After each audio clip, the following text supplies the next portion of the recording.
Hola, hola, ¿qué tal? Ahora sí, a ver si ya esta es la vencida, donde ya estamos en directo y estoy súper contenta porque hoy hago un live muy especial con Mar Romera, que es entrenador personal, escritor, nutricionista y vamos a hablar de entrenamiento, nutrición y hábitos de vida saludable. Entonces voy a ver si ahora sí nos deja el directo. Estoy aceptándote, Mar, entrar, ¿vale? A ver. Hola, ¿qué tal? Ahora sí, Ahora ahora sí, Mar, ¿qué tal? muy bien, muy bien, muy contento también de compartir contigo este ratito de mi tiempo, Sí. toda la gente que se vaya uniendo a este directo, que vamos a hablar de cosas, supongo que muy interesantes para todo el mundo. Así que ya te digo, por mi parte, encantadísimo. Muchísimas gracias, Marc. Igualmente, ¿no? Hablar con personas como tú, ¿no? Que tenemos o compartimos esta coherencia, ¿no? Profesional y personal que intentamos llevarlo a cabo, ¿no? Lo que decimos, intentamos llevarlo a cabo y eso para mí es súper importante. Es de mis grandes valores de vida, entonces encantada de compartir contigo. Y pues ya para ir empezando, yo quiero que te presentes, ¿no? Que nos cuentes un poco a qué te dedicas y un poco de tu historia personal, Marc. Bueno, realmente de profesión, como bien has dicho al inicio de este directo, soy entrenador personal, también nutricionista y actualmente dirijo una empresa de tanto un centro deportivo aquí en Andorra y una empresa dedicada a ofrecer servicios que mejoran la salud de las personas, ¿no? Que es Elite Fitness, de hecho. Entonces, sí que es verdad que también diría que mi profesión mi afición, perdón, es divulgar, comunicar y sobre todo también ayudar pues, a que miles de personas mejoren sus hábitos y su salud y se alejen de la enfermedad. Así que por eso utilizo estas redes sociales, el blog, ahora estoy iniciando un podcast y también por eso escribo, que me ha aficionado muchísimo a la escritura en ese ámbito de la divulgación. Así que básicamente eso es a lo que me dedico, ayudar a que las personas mejoren su salud. Genial, muchas gracias, Mar. Y bueno, comenzando por el principio del tema de hoy, del live, ¿qué nos dirías de cuál es la diferencia, que es una pregunta frecuente, de hacer entrenamiento efectivo o inefectivo? Es decir, ¿cómo nos daríamos cuenta que lo estamos haciendo bien o mal? A ver, es que al final yo creo que el progreso, al final el progreso es una variable que se puede medir en cuanto a evolución, ¿no? Tanto a nivel físico, a nivel estético, a nivel de salud. Es decir, igual que de la misma manera en la que implementamos pues, cualquier protocolo nutricional, cualquier dieta nueva, notamos enseguida las mejoras a nivel digestivo, a nivel de sueño, a nivel energético, etcétera. El entrenamiento efectivo también tiene que contar con ciertas pautas, ¿no? No solo a nivel estético. También es cierto de que la gente, aquí tendríamos que matizar mucho qué es un entrenamiento efectivo, ¿no? Y la gente a veces cree que el típico entrenamiento de fuerza no debe suponer tampoco ningún tipo de esfuerzo. Es decir, la gente cree que desplazar, como digo yo, un peso del punto A al punto B es simplemente efectivo, que siempre van a progresar utilizando el mismo peso. Entonces, es importante matizar de que el entrenamiento de fuerza, para que sea efectivo, a tal fin, a nivel metabólico, a nivel de salud, a nivel estético, tiene que siempre convertirse en un estímulo, ¿no? En un estrés. Entonces, lo que está claro es que el cuerpo no progresa si no tiene que enfrentar un estímulo suficiente. Entonces, en la práctica, sé que hay muchas mujeres, por ejemplo, que aún comparten el dogma, no sé qué opinión te merece, de entrenar con las pesas rosas porque enseguida piensan que se van a poner como Hulk y en la práctica no tiene nada que ver. Realmente depende de muchas otras cosas el crecimiento muscular y por supuesto lleva implícito, como te digo, ese factor de progreso y eso viene pues lógicamente adaptando las cargas, etcétera. Entonces, la moraleja, que supongo que también es una de las preguntas que hemos preparado para más adelante, es que no se puede evolucionar siempre utilizando el mismo estímulo. Entonces, Sí. eh, para resumir un poco la pregunta que me has dicho, el entrenamiento efectivo tiene que contar con unas bases. Ahora hablaremos un poquito más adelante de cuáles son esas bases, pero sobre todo debe implicar un esfuerzo para que el cuerpo no se adapte. De hecho, la adaptación es lo contrario al progreso.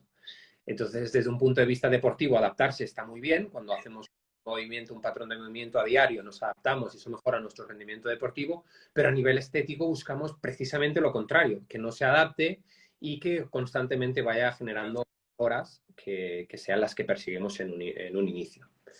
Entonces, Claro, sí, eso está relacionado sí, precisamente con las siguientes dos preguntas, que es, entonces, de acuerdo a lo que nos dices, que entonces siempre hay que buscar, ¿no? El estímulo, el esfuerzo, el progreso, pero ¿cómo se ha de buscar? Porque entonces esto sería que es cierto que si siempre realizamos el mismo tiempo de ejercicio, las mismas cargas, entonces ujú. no tendríamos bueno, un crecimiento muscular por un lado y por otro un progreso, ¿no? En cuanto a entrenamiento. ¿Es así?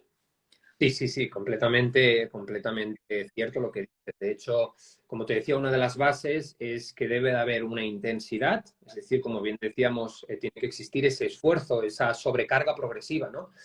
Principalmente el músculo crece unido a hay dos elementos fundamentales. Uno es la tensión mecánica, que se refiere al esfuerzo que el cuerpo debe hacer, la fuerza, al hacer una resistencia externa y el estrés metabólico. El estrés metabólico es todo ese conjunto de desechos metabólicos que se suceden propiamente de la actividad física, ¿no? El ácido láctico, las mioquinas, etc. Entonces, la sobrecarga progresiva, perdón, está muy relacionada con la tensión mecánica. Es decir, que volvemos a lo que hemos dicho en la pregunta inicial. Si tú siempre le ofreces el mismo estímulo, el cuerpo se adapta. Entonces, en ese aspecto me gusta compararlo un poco como el factor de hormesis, ¿no? De que si una misma dosis repetida a lo largo del tiempo puede generar adaptaciones muy positivas. Entonces, una persona al final progresa muy rápidamente al inicio con cualquier cosa que haga, pero a largo plazo necesita una planificación, necesita entender de intensidad, de frecuencia de entrenamiento. Mucha gente alude a mi consulta diciéndome que por qué no progresan y les preguntas acerca de sus hábitos de entrenamiento en este sentido y te dicen que, bueno, que entrenan media hora 2 veces por semana. Claro, entendiendo de que una de las partes del progreso es el esfuerzo, primero que el estímulo debe ser suficientemente repetido como para que genere adaptaciones positivas. Es decir, si le generamos un estrés, un estímulo el lunes, pero no volvemos a entrenar ese músculo, por ejemplo, hasta el lunes de la semana siguiente, han pasado un espacio de tiempo lo suficientemente extenso como para involucionar, es decir, en lugar de progresar, retroceder. Entonces, aquí se tienen que dar toda una serie que es lo que realmente cargo yo, ¿no? De analizar cuál es la frecuencia, cuál es la intensidad, cuáles son los ejercicios, porque sabemos también que no implica el mismo esfuerzo ni a nivel metabólico, ni a nivel hormonal, ni muscular, pues ejercicios que tienen patrones de movimiento multiarticulares, que generan, o sea, que involucran mucha masa muscular, que ejercicios de aislamiento. Es decir, todos conocemos la típica persona que quizá nunca, principiante, que quizá nunca ha tenido unas nociones de entrenamiento, que quiere que le crezcan, no sé, las piernas y va al gimnasio y se pasa pues, la vida en la máquina de extensiones, que es un ejercicio monoarticular. Realmente no genera mucho estrés metabólico, mucha tensión mecánica, genera muchas adaptaciones. En cambio, ¿quién no conoce el ejercicio maestro que es la sentadilla, ¿no? O, por ejemplo, las estocadas, creo que le llamáis. Entonces, quiere decir que al final existen muchos factores relacionados con la evolución, el crecimiento muscular y muchos incluso no solo relacionados con el entrenamiento, la nutrición, el descanso, los biorritmos. Claro, Yo creo en la salud interdisciplinar, en la claro. salud integral, que todo forma parte de un conjunto que es lo que denominamos la salud. Claro, sí, sí, definitivamente, que no es un solo factor, ¿no? Como siempre se suele buscar, ¿no? Como dices, ¿no? Como si una sola causa interviniera en el crecimiento muscular. Relacionado con esto, es verdad, por ejemplo, entonces, que tener el dolor este físico de la producción de ácido láctico para Ujú. sentir que estamos haciendo progreso muscular, es decir, que tenemos que sentir dolor, que hay a veces esta asociación, ¿no? A ver, está claro que para progresar tenemos que llegar a un umbral de estimulación. Este umbral de estimulación normalmente en el rango de hipertrofia se dice que tiene que llegar entre un 70 y un 85% del esfuerzo máximo. Quiere decir que si en la práctica estamos levantando, estamos utilizando una carga que no supone un esfuerzo para llegar a un determinado número de repeticiones, pues al final no va a haber suficiente estrés metabólico, suficiente tensión mecánica y el cuerpo se adaptará y no progresará, que es lo que veníamos hablando, ¿no? Entonces, también por otra parte me gustaría señalar que luego existe aquellos defensores que siempre se tiene que llegar al fallo muscular, ¿no? Que es esa imposibilidad mecánica de continuar con la acción. Y no es verdad. Es decir, hay gente que piensa que solo tienes que llegar al agotamiento máximo, al agotamiento físico, muscular, al agotamiento incluso del sistema nervioso, es decir, salir hiper mega agotado del entrenamiento para progresar. Y tampoco es así. Porque al final el cuerpo, bueno, tú que estudias medicina y exactamente igual que yo, sabemos que funciona en un rango de homeostasis y ni por defecto ni por exceso o sea, los excesos y los defectos son perjudiciales, es decir, no benefician en nada. Entonces, ni pasarse con la carga es bueno, ni tampoco utilizar cargas que no supongan ningún tipo de esfuerzo. De hecho, ese es el principio del progreso, que tiene que ser progresivo, nunca mejor dicho, sobrecarga progresiva.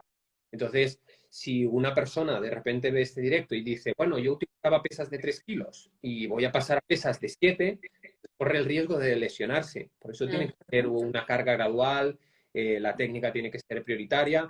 Y bueno, no solo existe la carga para aumentar la intensidad. Es decir, hay mucha gente que se centra, veo mucho este defecto, ¿no? De que la gente se centra solo en incrementar la carga cuando se trata, por ejemplo, de entrenamiento. Y sin embargo, pueden incrementar el tiempo bajo tensión sin incrementar la carga o pueden disminuir el tiempo de recuperación entre series, todo eso que genera muchísima mayor intensidad. Pero ¿cuál es la ventaja utilizando la misma carga? Menor riesgo de lesión. Entonces, volviendo, mira tú, recapitulando y reconectando con las preguntas que habías dicho tú del entrenamiento efectivo, es aquel que genera adaptaciones a nivel muscular y que te acerque a tus objetivos sin comprometer o previniendo un riesgo de lesión, es decir, cuidando de la salud. Claro, claro, porque ahora relacionándolo, mira, una paciente justo me había dicho que sabe que vamos a hacer el live, me dijo, pregúntalo porque es verdad que, por ejemplo, ella se encuentra demasiado estresada, ¿no? Y entonces decía que encontrar, ¿no?, una forma de entrenar, ¿no? Pero sin que ella le supusiera mucho más conciencia corporal, ¿no? Ella no quería algo como tan rápido, como vamos todos, yo incluida, menos, pero bueno, me voy adaptando, ¿no? Pero es verdad que vamos con menos tiempo, entonces queremos algo muy efectivo en poco tiempo para trabajar mucho, ¿no?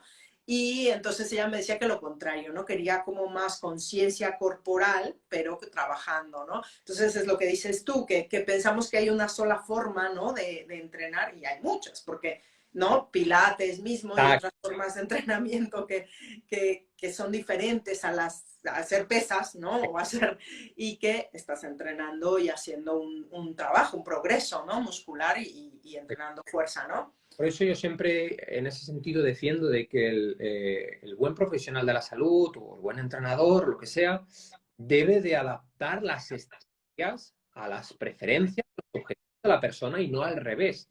Es decir, por ejemplo, alguien que me dice, bueno, esta misma persona, ¿no?, que te consulta, que te dice, bueno, es que necesito un entrenamiento efectivo en un plazo corto de tiempo que trabaje todos los grupos musculares. Quizá le propondría o bien un entrenamiento full body, bien un entrenamiento metabólico por intervalos, etcétera.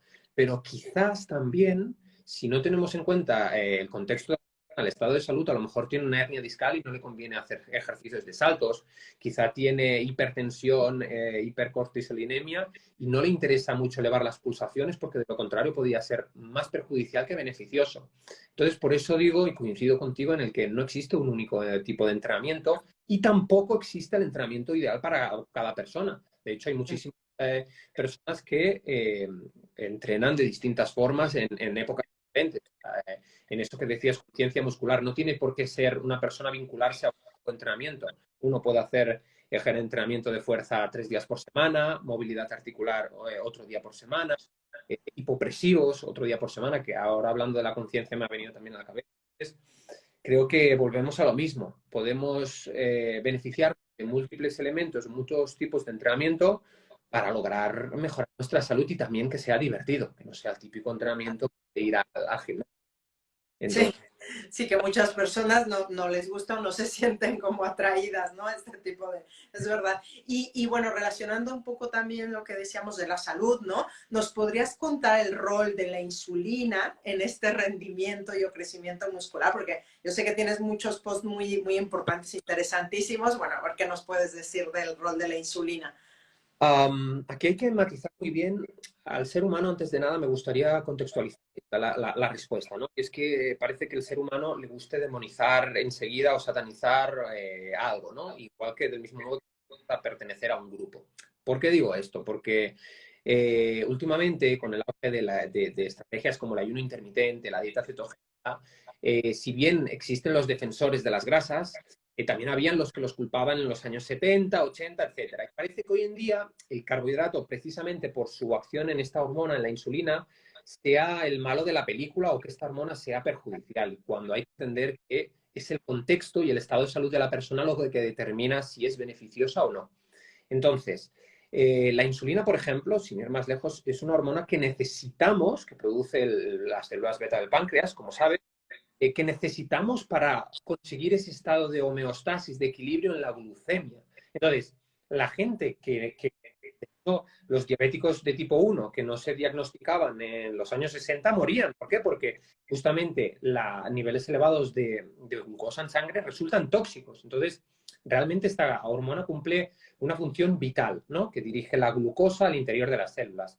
¿Qué pasa? Que aparte también tiene otras funciones que la gente desconoce. Dirige los aminoácidos, permite la entrada de aminoácidos en las células del tejido muscular, incluso también permite, que es aquí por eso tiene el auge la dieta cetogénica, permite la entrada de ácidos grasos en el interior de los adipocitos. Entonces, en la práctica, ¿qué quiere decir? Que puede ser una hormona muy beneficiosa para quien tiene sensibilidad a la insulina después del entrenamiento. ¿Por qué? Porque después del entrenamiento has generado un estrés a nivel muscular, tu cuerpo, en ese sentido, perdón, el músculo necesita esos aminoácidos para iniciar la síntesis proteica y el proceso de reparación muscular y de crecimiento, y la insulina permite no solo la repleción de los de glucógeno después de un entrenamiento, sino también dirigir esos aminoácidos al interior del tejido muscular para iniciar ese proceso de síntesis proteica. Entonces, en la práctica, esta hormona puede beneficiar en un contexto en torno al entrenamiento a personas que tienen elevada sensibilidad a la insulina. Ahora, no es lo mismo, no podemos comparar o poner en el mismo saco personas que son resistentes a la insulina, que tienen diabetes de tipo 2, que debido a un sobreconsumo de carbohidratos en su alimentación habitual, tienen niveles ya de por sí elevados de glucosa en sangre, con lo que puede ser incluso perjudicial. Entonces, como siempre digo, me gusta mucho entender qué función tiene cada hormona para adaptarla y contextualizarla mucho a cada persona. Y esa creo que es la clave. Ahora, hay que matizar muy bien que, por ejemplo, está claro que se vincula. Existen dos rutas metabólicas principales, mTOR y AMPK, de las que hablo muchísimo en las redes sociales.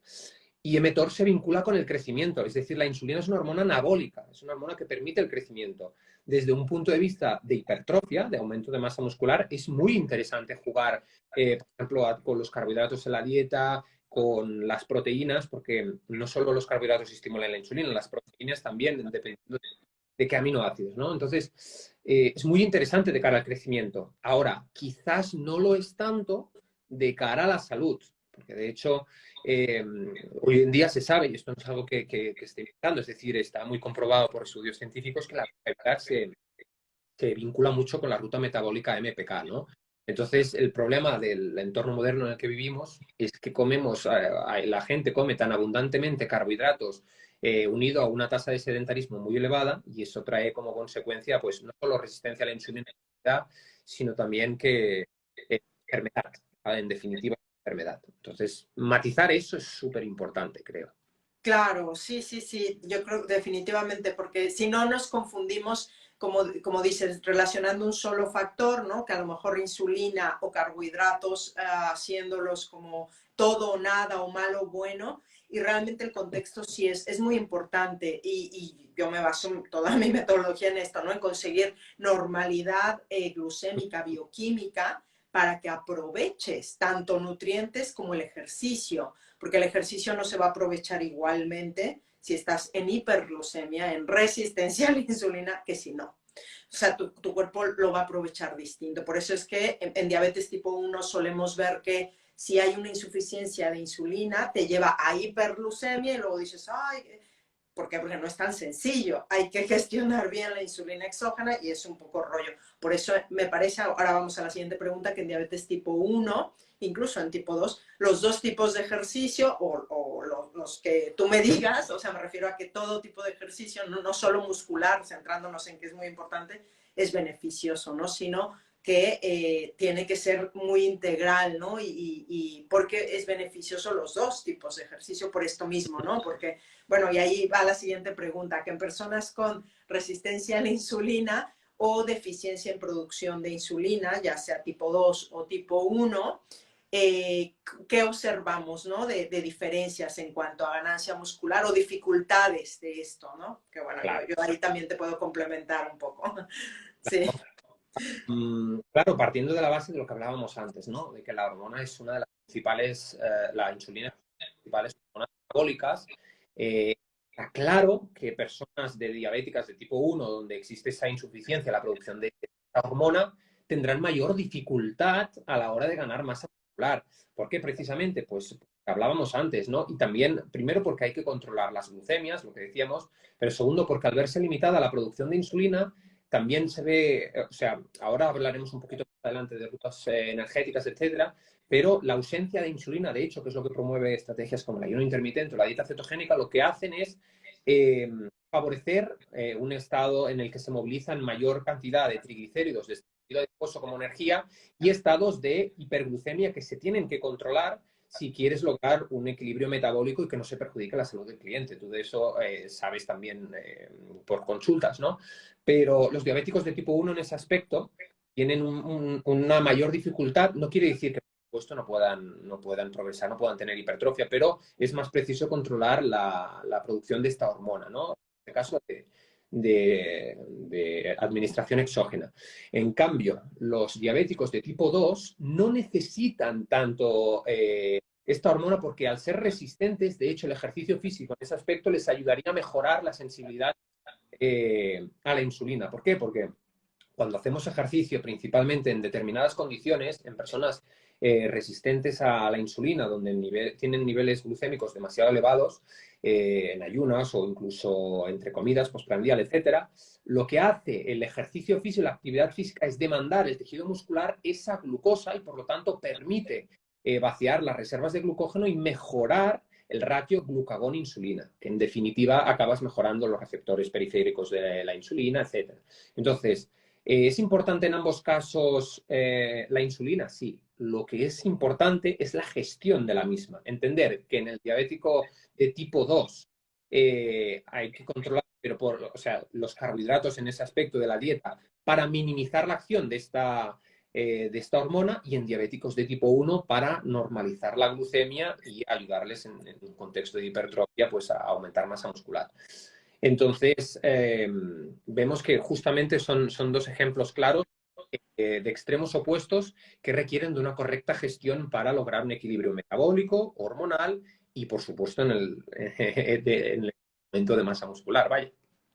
Y también si el objetivo es perder grasa, en tal caso, ¿no? Exacto, También, sí, exacto. sí, porque que hay que promover esa homeostasis metabólica, que no es fácil, ¿eh? Tanto más difícil, como dices, en tipo 1, evidentemente, Uh -huh. pero en tipo 2, dependiendo de la causa, yo creo que el ejercicio es parte de las herramientas gratuitas y grandes que te ayudan a revertir la causa Uh de -huh. la diabetes tipo 2. O sea que el diabetes tipo 2 es sí o sí, porque De es, hecho, sí, en tipo perdón. 1 también, pero como que es diferente, ¿no? En tipo 1, claro, como hay otros factores, bueno, igual puede ser más complicado engranar todo.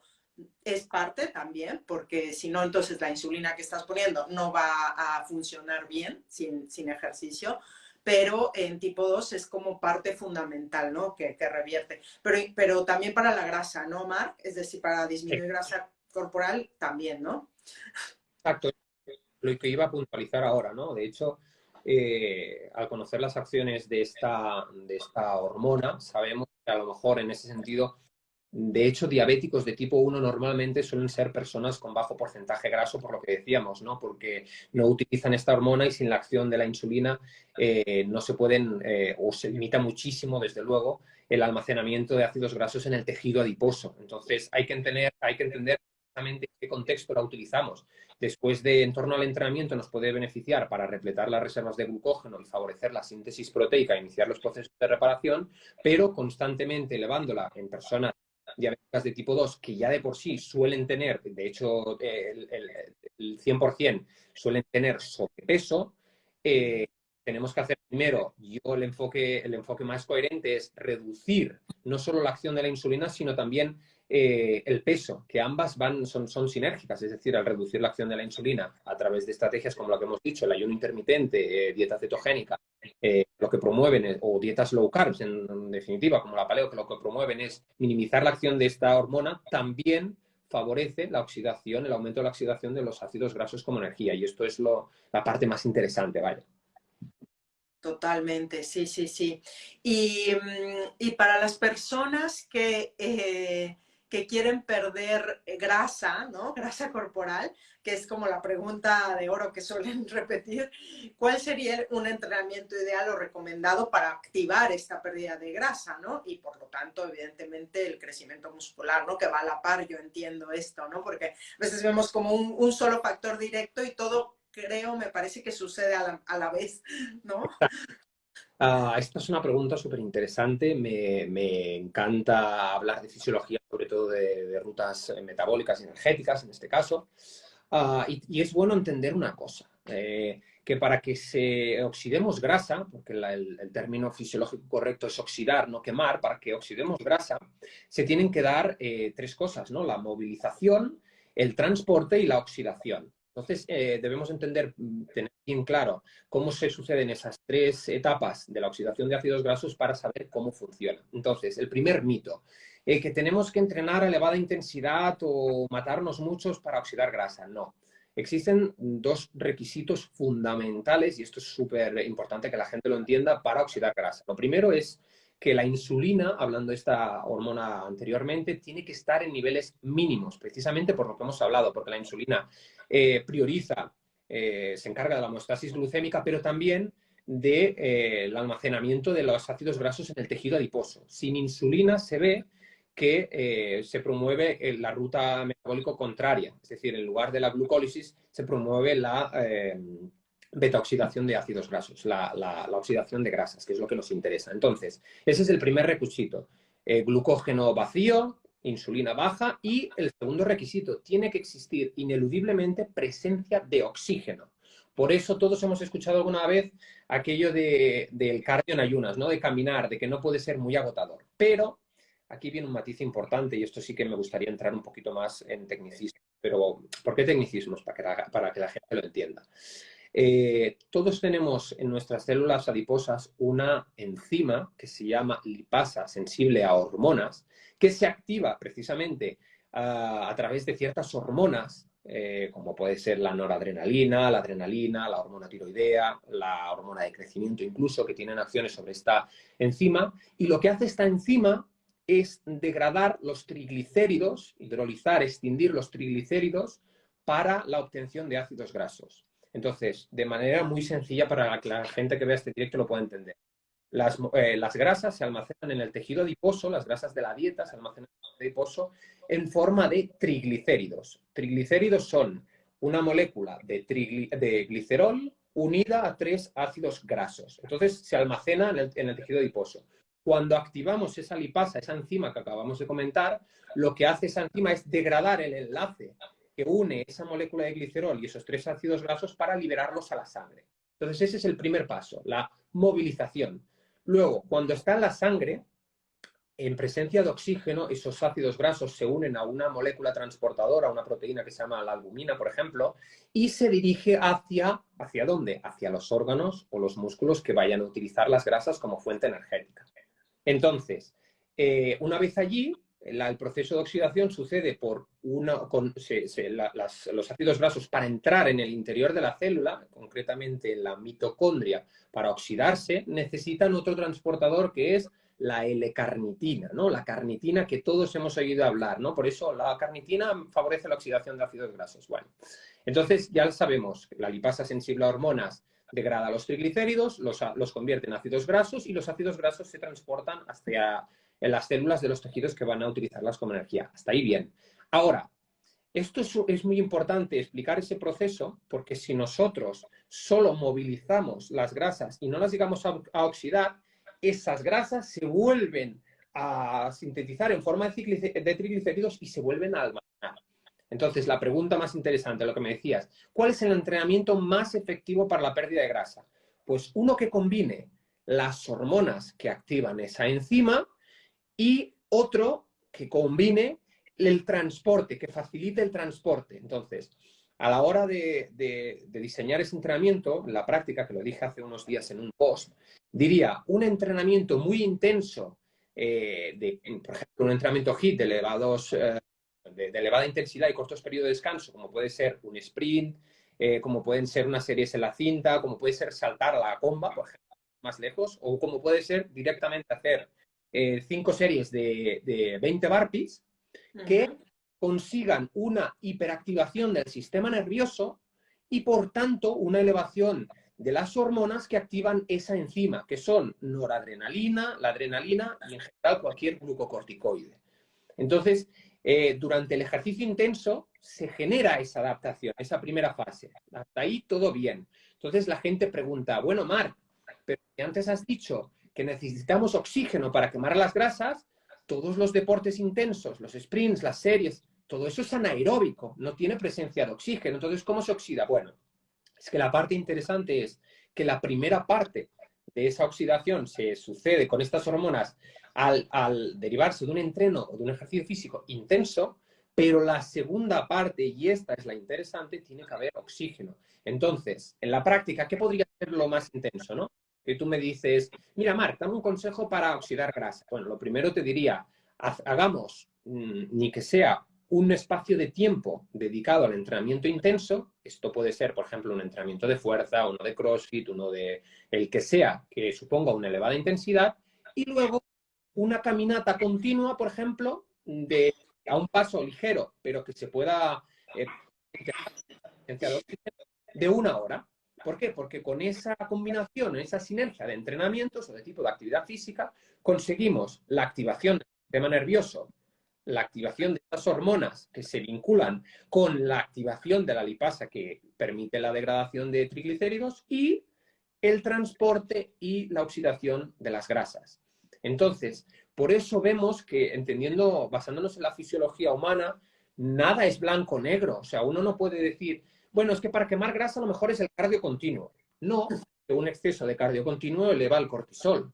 Es que para quemar grasa a lo mejor es el entreno de fuerza. No, porque directamente el entreno de fuerza no oxida ácidos grasos. Entonces, ¿cuál es la mejor combinación y qué hacíamos, de hecho, evolutivamente? Combinar distintos periodos de esfuerzos con distintas intensidades. Ahora cazábamos o queríamos correr tras un depredador o queríamos cazar una presa. Era un ejercicio muy intenso, pero el resto del día, ¿qué hacíamos? Caminábamos. Entonces, por eso se ve que en sociedades ancestrales, en sociedades incluso ahora que se sitúan, por ejemplo, en sociedades primitivas de la selva, etcétera, del Amazonas, se ve que los porcentajes de músculo son elevados y los porcentajes de grasa son también están muy disminuidos. ¿Por qué? Por lo que hemos visto, por la combinación de distintas intensidades, distintas fuentes energéticas y, por supuesto, porque no hay ni rastro del sedentarismo, del sobreconsumo de alimentos. Sí, sí, que todo acompaña, que no es nada más. Pero bueno, qué bien esta respuesta, Marc, muchísimas gracias. Pero ya veis aquí, ¿no? Que es una combinación, por eso es también el beneficio, ¿no? De esta actividad física leve, pero de larga duración, que a veces, ¿no? Decimos, ay, no, pero el caminar no sirve. Depende, depende, porque claro que sí. En lugar de estar sentado, claro que sirve. De hecho, es súper beneficioso, pero Exacto. combinado siempre, ¿no? Con una de más intensidad, Claro. ¿no? Definitivamente. Entonces, qué bueno esto, ¿no? O sea, necesitamos las dos. Sí. Esto me lleva también, quizás no era una pregunta que teníamos propuesta, ¿no? Pero me lleva también a explicarle a la gente de que, como dices tú, el caminar, aparte de que es muy beneficioso no solo a nivel de salud cardiovascular, a nivel muscular, a nivel de incluso el sistema linfático, ¿no? Que necesita del movimiento. El caminar puede ser muy beneficioso para esas personas que hablábamos antes, diabéticas de tipo 2 insulinoresistentes. ¿Por qué? Porque, como hemos dicho, cualquier tipo de actividad física, inicialmente, por ligera que sea, mejora la captación de glucosa por parte del tejido muscular y, por tanto, mejora consecuentemente también la sensibilidad a la insulina. Por eso digo que personas sedentarias que nunca han hecho actividad, que se estén iniciando en una práctica, por ejemplo, de ayuno de 12 horas, un ayuno gradual de 12 horas, intenten, por ejemplo, les aconsejo que intenten caminar, hacer una caminata ligera de 5 o 6 mil pasos antes del desayuno para favorecer esa sensibilidad a la insulina. Entonces, tiene muchos beneficios. Ahora bien, también volviendo a la pregunta inicial del directo, ¿sirve solo con caminar siempre? No. Lo ideal, desde un punto de vista hormonal, metabólico, evolutivo y desde la salud, en definitiva, lo ideal es combinar distintos tipos de intensidad, incluso para el corazón y para nuestra salud metabólica, en definitiva. Entonces, es bueno que la gente entienda esto. Me encuentro muchas veces que la gente dice, bueno, yo es que el entreno de fuerza, por ejemplo, no, no es lo mío, no me gusta. Sí, pero tienes que entender que el músculo es mucho más que un tejido estético. De hecho, es un órgano endocrino que genera mioquinas, que generan unas moléculas que son muy beneficiosas.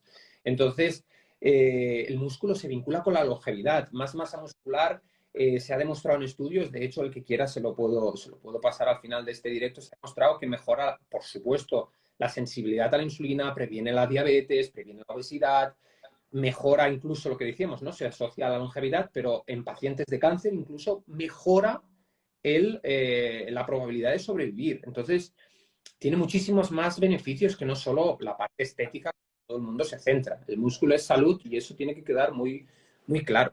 Sí, sí, sí. Sí, como dices, es que yo creo que depende de tus circunstancias, de lo que lleves trabajado, ¿no? Para entonces, como dices, hacer una propuesta para progresar. Que este progreso, Marc, ¿cómo se evaluaría? Es decir, yo en mi experiencia pienso que tu cuerpo mismo te lo va marcando un poco, ¿no? Cuando dices, ya estoy haciendo lo mismo y no tengo ningún reto, pues entonces ¿cómo sería, cómo podrías, que esto me lo preguntan, o sea, en un entrenamiento, cómo podrías valorar los resultados? Es decir, en cuanto al peso, me preguntaban que decían que si hay un peso mínimo, 5 kilos, por ejemplo, bueno, que esto yo pienso que depende, ¿no? Porque puede ser con tu propio peso, pero bueno, o que sí importa más la constancia de cómo empieces o la frecuencia, lo que decías tú, que en 2 días no te dice nada, pero ¿cuál sería como la frecuencia ideal? Bueno, esto me lo preguntaron. A ¿Qué ver, podrías decir? la frecuencia, primero que partamos de la base de lo mismo de siempre. No existen respuestas para todo el mundo porque cada persona tiene un contexto individual y, por tanto, dar una respuesta es algo, desde luego, muy tedioso que da un lugar a margen de error. Pero lo que está claro es que más que una frecuencia ideal, lo determinaría mucho los objetivos de la persona, lo que diría desde un punto de vista de salud metabólico,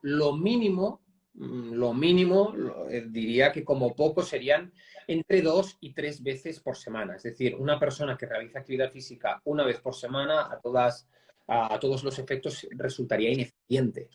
Entonces, desde un punto de vista, por ejemplo, estético, un mínimo de 3 veces por semana, un entrenamiento efectivo puede dar lugar a muchos beneficios y resultados considerables.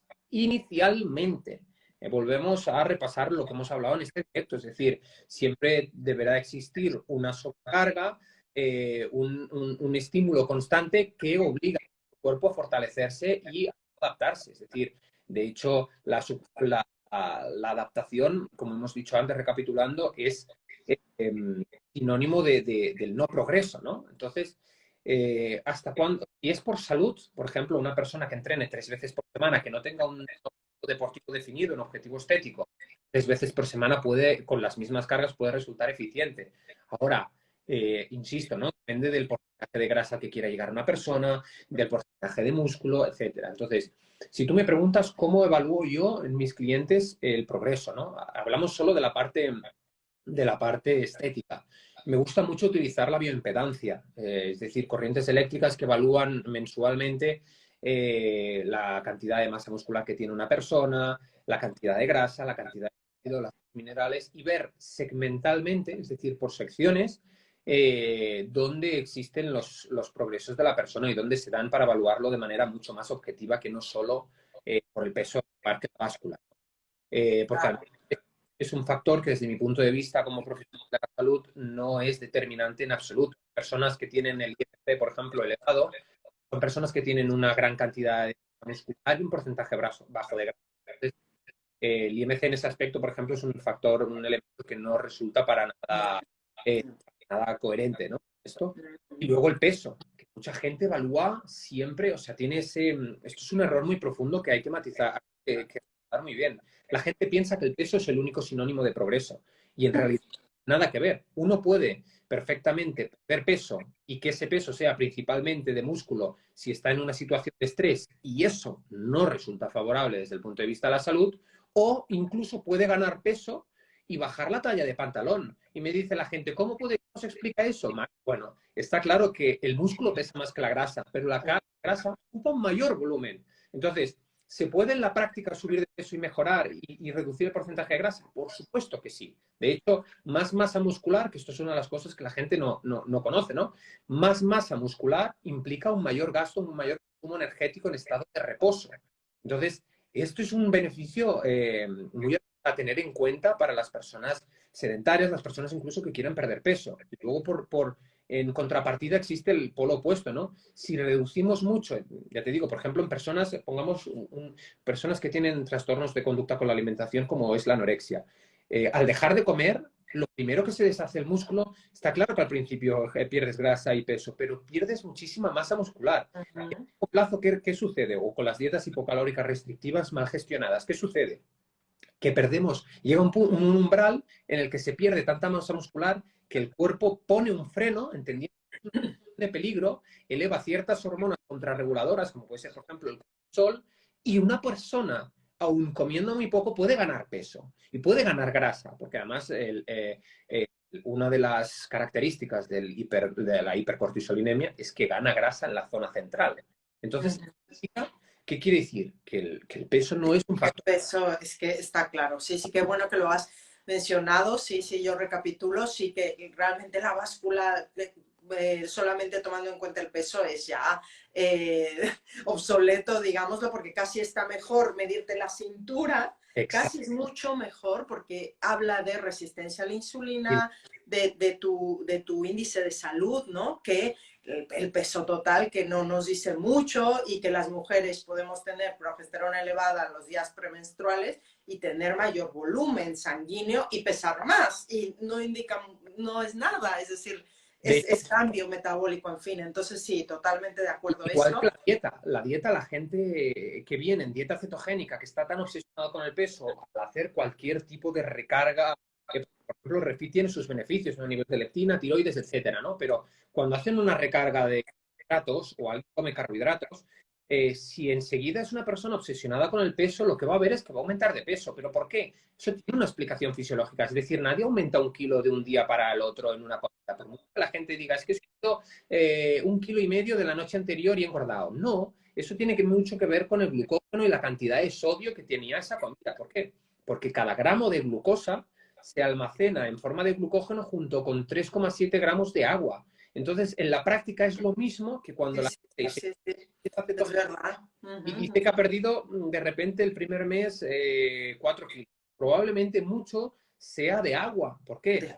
Utilizar la glucosa almacenada por falta de glucosa exógena de nuestras reservas de glucógeno y desechar el agua. Entonces, todo esto es... Sí, entonces el peso tal cual solo utilizarlo para evaluar, yo creo que no nos dice mucho. Hay mucho más allá de cómo te sientes, cómo te ves, hasta una foto y cómo te queda la ropa, por ejemplo. Y lo que hablabas de la masa muscular, que ahora se habla mucho, ¿no? De las respuestas al COVID.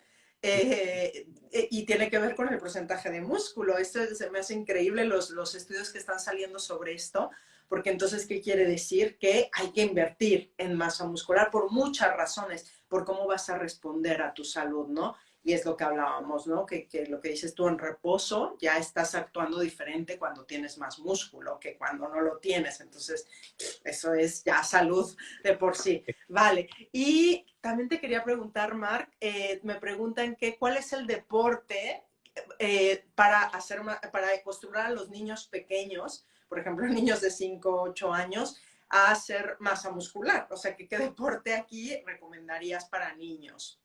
Am, a ver, es que en realidad ganar masa muscular en los niños es un proceso lógico y Natural. coherente Sí, y ¿no? con la evolución y el desarrollo.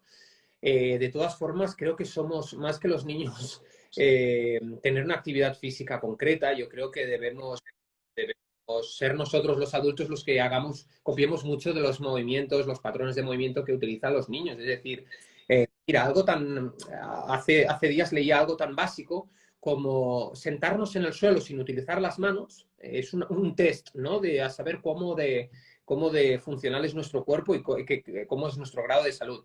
Nos ponemos en el suelo nos sentamos en el suelo sin utilizar las manos y a ver cuántas personas que realizan ese ejercicio son capaces de levantarse también sin utilizar las manos, que es lo que hace, eh, lo que hace pues, cualquier niño, ¿no? De manera natural. Entonces, hay que dejar muy claro también que esto de que el entrenamiento de fuerza repercuta negativamente, por ejemplo, el de fuerza no se refiere a unas cargas exógenas de unas kettlebells de 20 kilos. El entrenamiento de fuerza puede ser por el propio cuerpo, etcétera.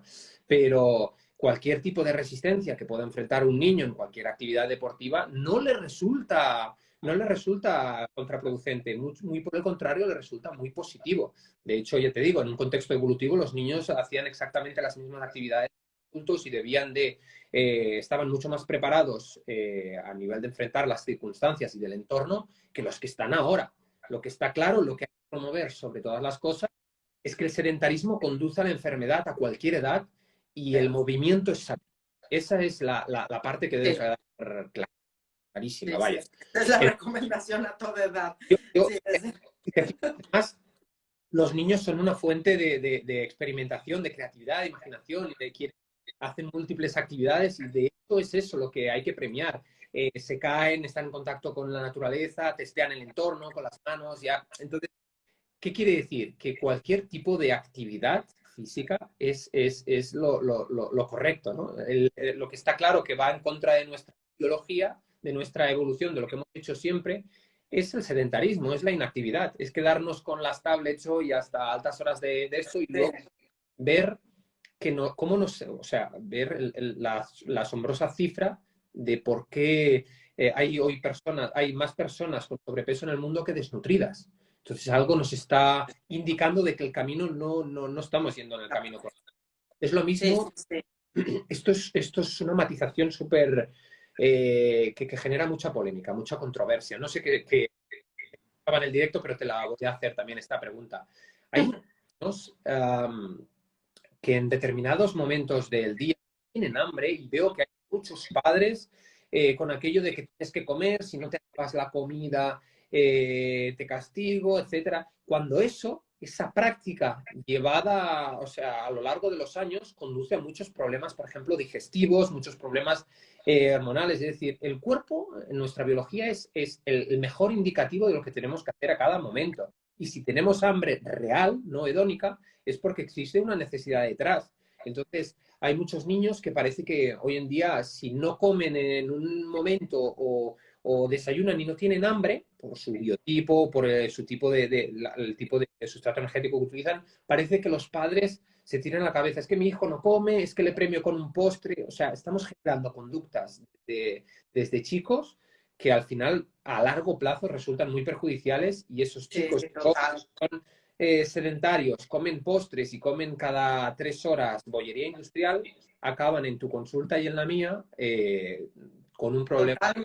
con trastornos. Es así, sí, sí, es ir a la involución, a la incoherencia genética, evolutiva totalmente. Entonces, hay que dejarlos un poco en paz. Igual, yo contestaría eso, que con el ejercicio, casi dejarlo libremente, el mayor movimiento, y luego mirar la habilidad que tiene cada uno, ¿no? Yo con mi hija veo como que qué le llama más la atención, ¿no? Si Mm. bailar, Pues, colgarse. Entonces ahora está en acrobacias porque veo que le gusta colgarse y digo, ¿mm? como mirar lo que les gusta para que sea fácil, ¿no? Y para que lo hagan con placer.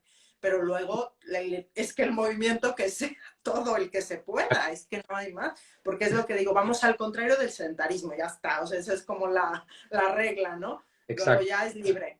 Y igual con la comida es que es un rollo esto, casi que es más valioso esto el no castigo, el no estrés, para que conectemos, los niños los dejemos con su regulación hormonal de hambre, saciedad.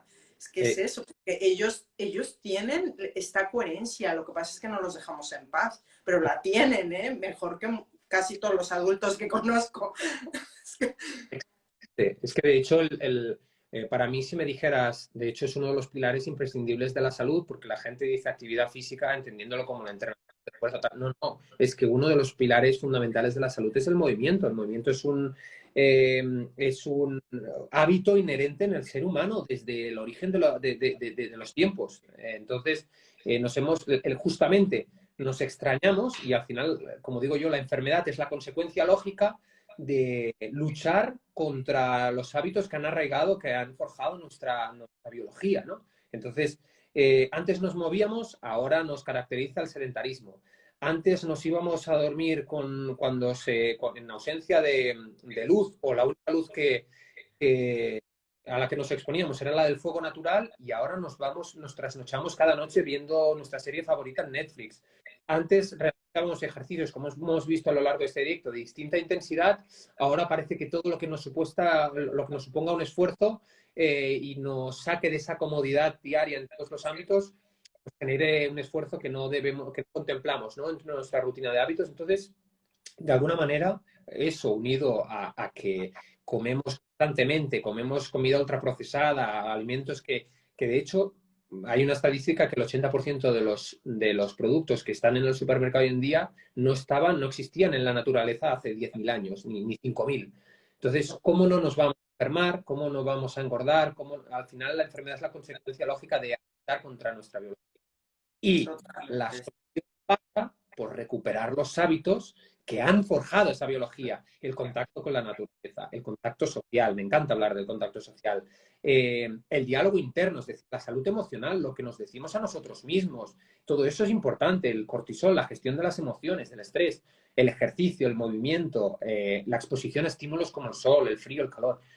Yo creo que al final, como decías, la gente comete el error de que la salud es solo entrenamiento, nutrición y descanso, cuando hoy en día sabemos que hay muchísimas cosas que importan e influencian y son determinantes en el resultado. Entonces, la visión que contemplo yo y que por eso defiendo tanto la medicina integrativa, todos estos enfoques holísticos, es que no debemos centrarnos solo en una causa, en un solo síntoma, sino entender que el cuerpo humano es una red, una interacción de múltiples sistemas y que todos son importantes. Claro, Entonces, sí, sí, sí. Que no es es que importante. lo compliquemos, sino que es complejo el cuerpo, pero que también es muy rico también esta variedad y esta múltiples factores. O sea, yo también veo que es una riqueza también de variables, que también eso Ujú. nos hace también complejos, pero también como muy valiosos, ¿no? Es mucho valor porque no somos máquinas, que es un solo factor y ya está, como antes se pensaba la medicina que separaba todas las partes. No, no es así, ahora ya hablamos mucho de eso. Entonces, a la misma vez, a mí me encantan estos temas porque vemos que un solo factor que engranas, pues sí que tiene relación en todo lo demás, ¿no? Eh, Entonces, pues a mí me encanta, Marc. Oye, ¿y cómo te pueden contactar las personas interesadas? Pero antes, espera, que contesto aquí unas preguntas que hay, sí, perdona. sí, Mira, aquí dice Dinora, era HIIT ¿es posible con mi mucho sobrepeso aún? ¿Qué puedo hacer? Sí, aquí hay un tema que me gustaría matizar. Ejercicio metabólico o ejercicio de elevada intensidad por intervalos, son la definición del HIIT, no tiene por qué implicar ejercicios que sean perjudiciales para alguien que tenga sobrepeso o que tengan incluso otras patologías como lesiones, etcétera. De ahí está el tema de contactar con un buen profesional que adapte y entienda la situación y el contexto de esta persona para orientarle hacia los ejercicios que puede implementar de manera segura, sin riesgo de lesión y adaptándolo perfectamente a sus objetivos. Así que sí, haciendo bien las cosas, por supuesto que se puede. Claro, adaptando, ¿no? Adaptando a cada persona, sí, porque a veces tenemos este miedo y decimos, bueno, mejor entonces caminar, pero ahí me quedo caminando sin progresar. Entonces creo que ahí está la falta de no estimular a tu cuerpo en otro tipo de... Sí, sí, sí, genial. Vale, aquí pone, es un mito lo del entrenamiento de fuerza afecta el desarrollo infantil, exactamente. Hay Exacto. muchas formas de entrenar fuerza a través de juegos, sí, genial. Sí, también es verdad, ¿eh? A través de los juegos.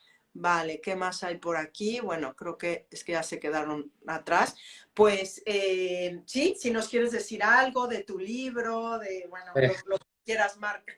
Sí, yo viniendo al mensaje que estábamos hablando ahora, que estábamos compartiendo, yo pienso que el profesional, por suerte cada vez más actualizado, el profesional del futuro entenderá que no solo existe una única causa para tratar un problema y se centrará en entender cuáles son las posibles interactuaciones o cuáles son las posibles causas, ¿no? Cómo se relaciona una parte del cuerpo con otra. A veces puede llegar a una consulta una persona que tenga un problema, no sé, un dolor de cabeza y que la causa no sea algo psicológico como vaya a tratar el especialista en este caso, sino puede estar, por ejemplo, tener un origen en la microbiota.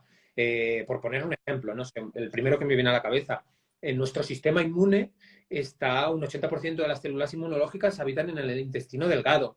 También un 80% de la producción de un neurotransmisor vinculado con el ánimo que se llama la serotonina se produce en el intestino. Entonces, fijaros qué curioso, ¿no? Es el cuerpo humano que después de una comida de excesos en las que inflaman, nos pasamos con el sodio, grasas transaturadas, aceites inflamatorios, etcétera, al día siguiente es normal estar de un peor ánimo, ¿no? Y uno dice, uy, ¿por qué me siento hoy más cansado? ¿Por qué me siento más irascible, más todo? Pues es que tiene su origen, por ejemplo, en una alteración en la microbiota. Entonces, esto es un ejemplo tonto, ¿no? O cuando alguien me dice, oye, Marc, cuando un paciente viene y le pregunto acerca del estrés, de lo que le preocupa en su vida, me dice, pero todo esto es relevante para el plan de salud integral que haces, para la alimentación y el entreno. Le digo, por supuesto que sí, porque una elevación, un estrés mal gestionado produce elevaciones del cortisol y elevaciones de cortisol permanentemente elevadas en el tiempo generan perjuicios a nivel metabólico, a nivel hormonal, a nivel inmunológico, a nivel emocional e incluso a nivel muscular, a nivel catabólico. Entonces, entender qué importancia tiene esta hormona te da también muchos posibles enfoques o herramientas para el abordaje integral de la salud de esa persona, ¿no? Entonces, como digo, que la gente no se quede solo en que existe una única respuesta para todo, que el contexto y la individualidad es la clave para el abordaje de la salud de las personas. Y ese yo creo que es el factor más decisivo para poder ayudar a una persona y que no... Y también otro mensaje, que más no es siempre mejor. Ni más ejercicio, ni más ayuno, ni, bueno, ni las estrategias que hoy en día utilizan los profesionales. Sobre todo, coherencia, contexto y individualización. Esas son las... Circunstancias, porque tenemos varias etapas de vida y hay que hacer caso. Sí, sí, sí, porque tenemos que irnos al extremo, totalmente, y más cuando descubrimos algo que nos va muy bien, ya, Exacto. ya todo, ya está, ya aquí me quedo. Y luego depende, ¿eh? Porque puede, o sea, tiene consecuencias. Es que Claro, lo que hablábamos antes de la pérdida de grasa. Caminar después de un entrenamiento metabólico nos ayuda a oxidar grasas. Por supuesto que sí, pero quizás en una persona que ya hace ayuno, que tiene elevados niveles de cortisol, que vaya a hacer 5 horas de ejercicio, le va a ser mucho más perjudicial a nivel metabólico, hormonal y muscular que no los beneficios que extraería sí. de una práctica bien implementada. Entonces, más no es mejor y eso también tiene que quedar muy, Sí. Qué bueno, sí, el equilibrio, ¿no? Que es lo que cuesta. Pues mil gracias, Marc. Bueno, 3 preguntas más que suelo hacer en los directos, nada más. Me encanta, ¿Qué sí. tipo de alimentación haces tú ahora mismo? Yo, Paleo, cetogénico, bueno, por llamarle de alguna forma, si pues, quieres. me gusta hacer una mezcla de dos estrategias, ¿no? Que tienen su propio nombre, la dieta paleo y la dieta cetogénica. A mí realmente me gusta llamarla una alimentación evolutiva, porque es lo acorde a lo que ha evolucionado con nuestra biología por muchos años, ¿no? Entonces, mi alimentación se basa principalmente en proteínas de origen animal, que tienen elevado valor biológico, en vegetales y de utilizo tubérculos y frutas, siempre además en torno al entrenamiento para obtener, como hemos dicho, los beneficios de esa elevación de la insulina después de comer los carbohidratos. Y en definitiva, intento basar mis decisiones en lo que como, en hacerme esa pregunta de si está en la naturaleza de manera natural. Es decir, cuando alguien me dice que es mejor carbohidrato, la quinoa, que por ejemplo tiene un pseudo cereal, o la patata. Desde luego para mí la patata, porque tiene un mayor sentido evolutivo, no tiene tipo de procesamiento, no tiene gluten, no tiene, es decir, ha evolucionado con nosotros, con nuestra biología. Entonces, los carbohidratos que incluyo son tubérculos, patata, boniato, yuca, calabaza, etcétera, y frutas. Frutas intento que sean de temporada, orgánicas y que desde luego no sean de producción, ¿no? ¿Cómo se dice? No me sale el concepto, pero bueno, ya me has entendido. Sí, Entonces, una paleo, digamos. Yo vale, actualizo mucho eso, pero alimentos, comida real y alimentos reales, desde luego. genial. ¿Y qué dirías tú, diabéticos o personas con diabetes? Yo diría personas con diabetes, desde luego. No me gusta, pero eso por contextualizarlo, ¿eh?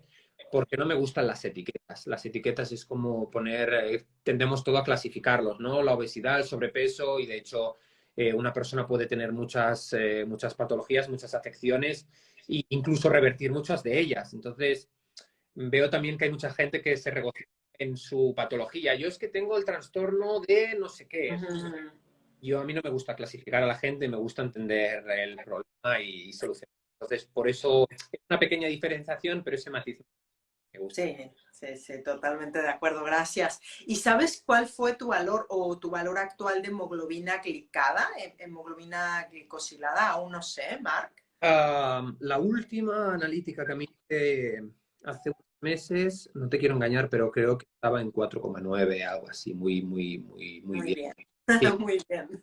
4, Vale, genial. Genial, Marc. Pues mil gracias. No sé si quieres decir algo más de la gente que quiere estar interesada en ti. Bueno, no lo podéis seguir ya en su perfil, pero si queréis, si quieres decir algo más. no, quiero decirte a ti, darte las gracias por la oportunidad que me has dado. He estado muy a gusto contigo y de verdad te digo que también me encanta en otra ocasión cuando pueda aportarte algo. Ya sabes que también la gente que te sigue también es bienvenido a mi perfil y cualquier cosa que pueda hacer por ti o por alguno de tus seguidores estaré encantado de aportar mi granito de arena. Así que gracias. Muchísimas gracias, Marc. Sí, sí, sí. Yo, a los que me estáis viendo de tu lado, bueno, os invito a visitarme a mi perfil. Yo me dedico a personas con resistencia a la insulina, diabetes tipo 1, diabetes tipo 2, para revertir todo esto y normalizar los niveles de glicemia. Y justo el lunes comienzo mis programas online. Entonces, toda la información la podéis ver en mi bio. Y nada, encantada, Marc. Un abrazo muy grande, buen fin de semana y estamos en contacto. Igualmente, gracias por tu tiempo y por esta grandísima persona que me has demostrado ser. Así que muchas gracias. Te mando un gran abrazo. Igualmente, Mar. Chao, chao. Hola, hola, ¿qué tal? Ahora sí, a ver si ya